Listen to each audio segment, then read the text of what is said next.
Coltiska here. Welcome to review number 2 of the Sightron S-TAC 4-20 by 50. I was able to take this out hunting yesterday. A friend of mine and I went out and called some coyotes, and we only saw one the whole day, but that was on the first stand in the morning. He came in and kind of skirted us and got our wind and was bugging out, and I barked him, and he did stop about 180 yards. And with the scope on 4-power, I put the dot right on his chest and tapped the trigger. I think I'm really going to like the reticle. That fine dot really, my eye finds it really well. And on the aim small, miss small concept, it definitely makes you aim small. Decided to keep it, so I painted it. And got a little ballistic info on here, but that's easier than putting it in a notebook I'm going to lose.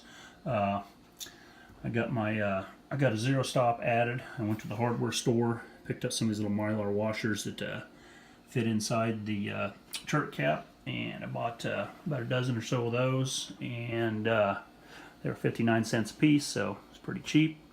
And added a zero stop, and right now it stops about 6 clicks past my 100-yard zero, so that worked out about perfect. I did end up taking off the throw lever.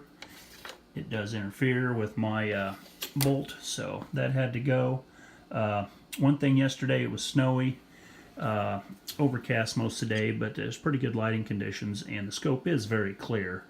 Up into 20 power, still pretty clear, but there's a definite it definitely loses a little bit of its clarity on 20 power. The image just gets a little dirty, a little grainy, I guess. But just turn it back a hair, and it's wow good.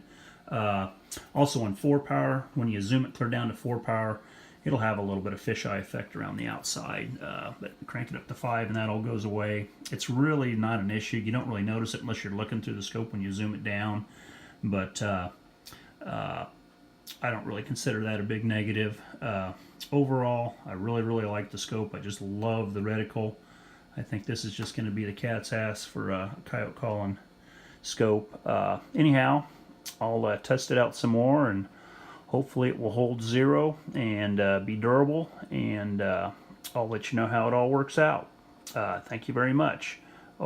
Check out the end here for the part numbers on the washers for the zero stop.